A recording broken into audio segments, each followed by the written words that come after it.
90 ভাগ মুসলমান।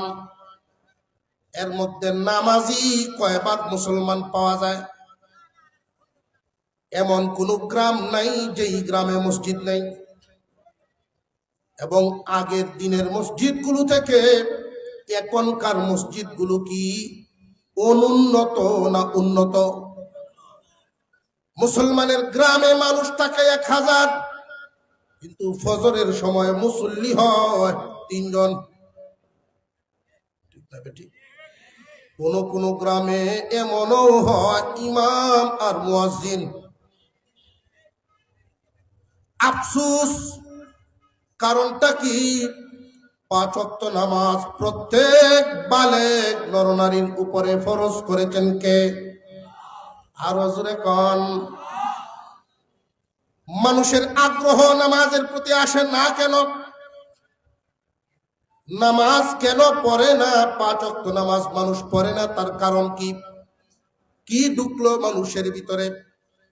আল্লাহর রাসূল আরেক হাদিসের মধ্যে বলেন, قال النبي صلى الله عليه وسلم إن الذي ليس في جوفه شيء من القرآن, যার ভিতরে কোরআনের অংশ নাই তার ভিতরটা মানব শূন্য ঘরের মতো।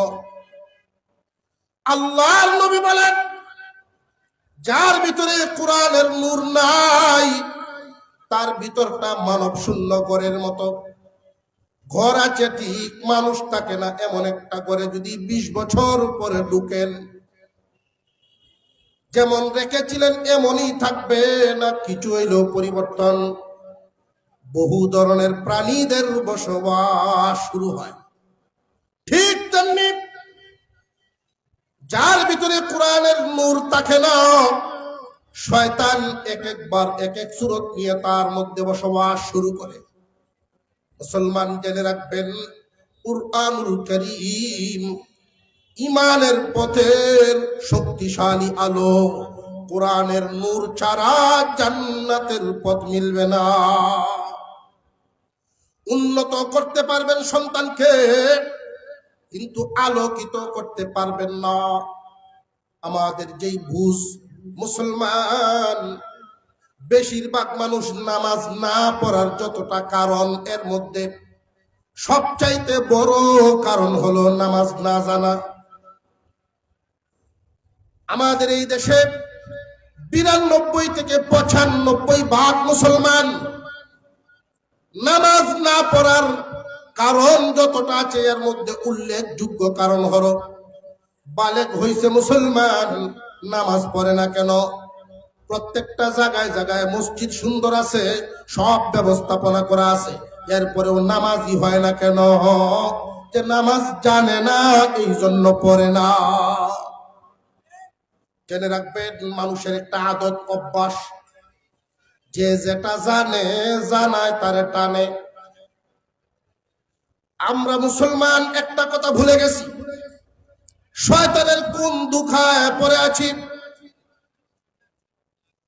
একটা দুখা আমাদেরকে দিয়ে রাখছে, কোরআন থেকে দূরে সরায়া। কারণ সন্তান যদি তাকে 5 জন, দেখা যায় কোরআন শিখায় একজন, স্বামী স্ত্রী 2 জন মিল মোহব্বত করে আলোচনা করে, একটারে দেয় মাদ্রাসায়, বাকিগুলোরে মাদ্রাসার বারান্দায়ও নেয় না। রে মুসলমান, সবার উপরে আলেম হওয়া ফরজ করেন নাই, সবার জন্য বড় বড় মুফতি হওয়া এটাও আল্লাহ ফরজ করেন নাই। কিন্তু আল্লাহর রাসূল যে হাদিস বলেছেন, প্রত্যেক মুসলমান নর নারীর উপরে ইসলাম শিক্ষা ইলম হাসিল করা ফরজ। কি পরিমাণ ইলম হাসিল করা ফরজ? উলামায়ে কেরাম গবেষণা করে নুরানি বোর্ড করেছেন, নুরানি সিলেবাস করেছেন। এই মাদ্রাসায় নুরানি পড়া আছে। ছোট একটা বাচ্চা 5 বছর বয়স থেকে নিয়ে 25 বছর বয়স পর্যন্ত মানুষের শিক্ষা জীবন থাকে। মাত্র 3টা বছর যদি নুরানি বিভাগে আপনার সন্তানকে পড়ায়া নেন, স্বপ্ন কিন্তু শেষ হবে না। প্রত্যেক মুসলমানের স্বপ্ন থাকতেই পারে সন্তানকে সফল বানাইবেন, বড় করবেন, অসুবিধা নাই, কিন্তু উন্নত জীবন দিলে হবে না, আলোকিত জীবন দিতে হবে। ছোটবেলায় নুরানি পড়াইয়া যদি ডাক্তার বানান, 3 বছর যদি ছোটবেলায় নুরানিতে 3টা বছর বাচ্চারা দিয়া দেন, যেই গার্জিয়ানের স্বপ্ন হলো সন্তানকে ডাক্তার বানাবেন, 3 বছর চলে গেলেই কি ডাক্তার হওয়ার স্বপ্ন শেষ না বাকি আছে? নুরানি 3 বছর পড়াইয়া যদি ডাক্তার বানান, ওই মানুষটা আলোকিত ডাক্তার হবে। আর যদি নুরানি না পড়ে সরাসরি ডাক্তার হয়, উন্নত ডাক্তার হবে। উন্নত ডাক্তার আর আলোকিত ডাক্তারের মধ্যে তফাৎ বুঝেন? তফাৎ হাফিজ হুজুর রহমাতুল্লাহি আলাইহি বলেছিলেন এক কথা, আমি যদি প্রেসিডেন্ট হতে পারি, আমার সারা বাংলায় প্রতিটা ঘরে, প্রতিটা গ্রামে গ্রামে কোরআনের মক্তব বানাবো। কোরআনের মক্তব বানাবেন, এই কথাটাকে বিধর্মীরা উল্টা বুঝায়া মানুষের মগজ দুলাই করেছিল। মৌলবীদের দেশ ভরে লাগবে, ঘরে ঘরে আলেম ওলামা ভরে যাইব, আর পুস্ত হইতো না। না, আল্লাহ ওয়ালাদের কথা 50 বছর পরে দেশের জনগণের বুঝে আসে। হুজুর বলেছিলেন কখন? বুঝে আসছে এখন। হুজুর যেই কথাটা বলছিলেন, গ্রামে গ্রামে যদি মক্তব হইতো, মুসলমানের ছেলে মেয়েরা বাধ্যতামূলক মক্তবে পড়তে হইতো। হুজুরের উদ্দেশ্য ছিল আমার দেশের ছেলে হোক আর মেয়ে হোক, আগে নুরানি পড়াইয়া তার ভিতরকে আলোকিত করব, কুরআনের শিক্ষা তার ভিতরে দিয়া আগে তার ভিতরে আলো জ্বালাবো, এরপরে স্কুল কলেজ ভার্সিটি পড়াইব। প্রথমে তারে কোরআন শিক্ষা দিয়া, এরপরে যদি মুসলমানের সন্তান ডিসি হয়, চুর হবে না। কোরআনের আলো যার ভিতরে ঢুকবে, যদি উনার কথাটা ওই সময় বাস্তবায়ন করা হতো, তাহলে আজকে এই বাংলাদেশে অর্ধেক বাংলাদেশের সমান টাকা, হাজার হাজার কোটি টাকা পাচার হয়ে দেশের বাহিরে যাওয়ার কথা না। অমানুষ হয় কোরআন থেকে দূরে থাকলে। খেয়াল করে দেখবেন, কুরআনুল কারীম যারা কোরআনের মহব্বত অন্তরে রাখে, সবাই তো আর সমান কোরআন পড়তে পারে না, কোরআনের ইলমও হাসিল করতে পারে না। কুরআনুল কারীম কেমন আলো আল্লাহ যে নাজিল করলেন, যারা শুধু কোরআনের মহব্বত অন্তরে রাখে তাদের ব্যাপারে ঘোষণা হলো, মান আহাব্বাল ইলমা ওয়াল আলিমা লাম তুকতাব লাহু খাতিআতু আইয়াম হায়াতিহি। যে ব্যক্তি শুধু ইলম এবং আলেম উলামা, ইলম এবং আলেম উলামাগণকে মহব্বত করে ভালোবাসে, এদের আমল নামায় সগীরা গুনাহ তুলাই হয় না, লিখাই হয় না। দুর্ভাগ্যজনক হলেও সত্য, মুসলমানের মধ্যে এমনও আছে আলেম উলামার মহব্বত অন্তরে নাই, বরং আলেমদেরকে সহ্যই করতে পারে না। এমন কপাল পুরাও আছে না নাই? ক্ষতিটা বুঝেন, শুধু এতটুকুন তফাৎ, সময় যেহেতু কম, লম্বা আলোচনা না।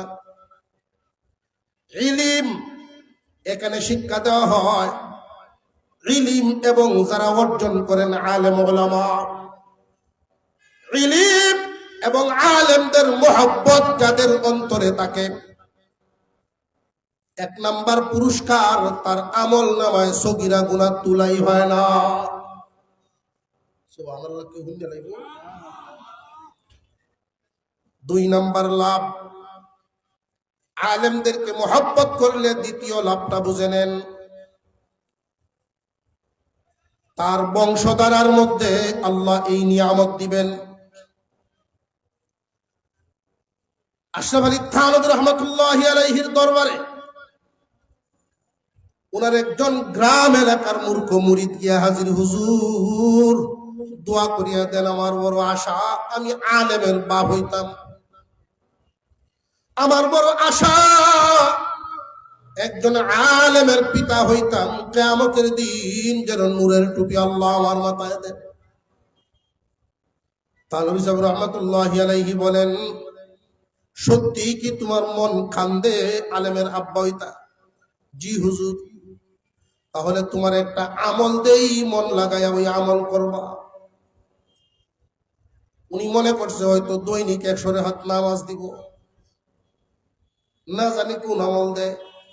আশা যদি পূরণ করা লাগে আমল তো করতেই। জি হুজুর দেন আমল। হুজুর বললেন, যেখানেই আলেম পাইবা সেখানেই তুমি তার খাদেম বনিয়া যাইবা। আলেমদের খাদেম বলে যাও। আলেম উলামাদের সামনে যদি এই মন নিয়ে থাকতে পারো, আল্লাহ তোমার বংশে এই নিয়ামত দিয়া দিবেন। যারা আলেম উলামাদেরকে বিদ্বেষ পোষণ করে, আলেমদের প্রতি খেয়াল করে দেখবেন এই বংশ দ্বারা নিয়ামত দেওয়া হবে না। 3 নাম্বার, আলেম উলামা ইলম এগুলোর মহব্বত শুধু অন্তরে। মৃত্যুর সময় আল্লাহর পক্ষ থেকে একটা পুরস্কার ওই মানুষটাকে দেওয়া হবে। আলেমদের মহব্বত অন্তরে থাকার কারণে, আলেম উলামাদের প্রতি শ্রদ্ধা ভক্তি থাকার কারণে কি পরিমাণ পুরস্কার আল্লাহর পক্ষ থেকে মৃত্যুর সময় আল্লাহর পক্ষ থেকে তারে ঈমান নামক হাদিয়া দেওয়া হয়। ঈমানের সাথে মৃত্যু হবে না। পক্ষান্তরে ইলম এবং আলেমদের বিদ্বেষ যার অন্তরে থাকবে, এর উল্টা। জেনে রাখবেন, খুব কঠিন কথা মনে হয় অনেকের কাছে, অনিচ্ছাও লাগতে পারে। আলেম উলামা এদের প্রতি বিদ্বেষ পোষণ করা খুব মারাত্মক অপরাধ। কিয়ামতের কঠিন ময়দানে এই নিয়ামতের বদলা হলো আলেমদের সুপারিশ নসিব হইব। আমরা আমাদের সন্তানদেরকে যদি প্রথমে কোরআন শিক্ষা দিয়া এরপরে স্কুল লাইনে নেই, সে কি আমার স্বপ্ন পূরণ করতে পারবে না? আমরা যেই জায়গায় ভুলটা করি, ছোটবেলায় আমরা আমাদের বাচ্চাদেরকে কোরআন শিক্ষা দেই না। একটা হোক আর 5টা হোক, সন্তান যদি আপনার ছেলে মেয়ে 10টাও থাকে, পিতা হিসাবে আমাদের দায়িত্ব হলো আগে পড়াবো মাদ্রাসায় নুরানি। 3টা বছর যদি এখানে পড়াতে পারেন, এই 3 বছরের শিক্ষায় আপনার বাচ্চা 30 পারা কোরআন সহি শুদ্ধভাবে দেখে দেখে পড়া শিখে ফেলবে। ওযু কেমনে করা লাগে, গোসল কেমনে করা লাগে, কোন কারণে ওযু ভাঙে, প্রাথমিক মাসলা মাসাইল, একজন মুসলমান জীবনযাপন কেমনে করা লাগে, এটা শিখে ফেলবে। আল্লাহর রাসূল বলেন, তারাকতু ফীকুম আমরাইন, 2টা জিনিস রেখে গেলাম, লান তাযিল্লু মা তামাসসাকতুম বিহিমা, কখনো পথহারা হবে না, ক্ষতিগ্রস্ত হবে না, যতদিন পর্যন্ত ওই 2 নিয়ামত, 2 বস্তুকে আঁকড়ে ধরে রাখবে, কোরআন হাদিস, আল্লাহ রাসূলের সুন্নাহ। কোরআন পড়ছেই না, কোরআনের আলোটা পাইব কোথায়? শুধু মহব্বত রাখতে পারে। এই জন্য আপনাদের অন্তরে এই মাদ্রাসার মহব্বত আছে। এলাকাবাসী প্রত্যেকেই মন থেকে চান একটা প্রতিষ্ঠান। আস্তে আস্তে অগ্রসর হইতে হইতে সারা এলাকার জন্য ইলমের মারকাজ হয়েছে। এলাকার মানুষের দ্বীনি যে কোনো সমস্যা সমাধানের একটা কেন্দ্র হয়েছে। এই মাদ্রাসা দিন দিন তরক্কি লাভ করুক, আল্লাহ তাআলা সকল জরুরত পূরণ করুক, মাদ্রাসা সুন্দর মতে চলুক, এটা আমরা চাই। যেহেতু এর প্রতি আগ্রহ আছে আমাদের সন্তানদেরকেও যেন খেয়াল রাখি, শুধু উন্নত জীবন দিলে হবে না, আলোকিত জীবন দিতে হবে। আমাদের প্রত্যেকটা সন্তানকে, ছেলে হোক আর মেয়ে হোক, আগে পড়াবো নুরানি, এরপরে স্কুল কলেজ ভার্সিটি যা পড়ে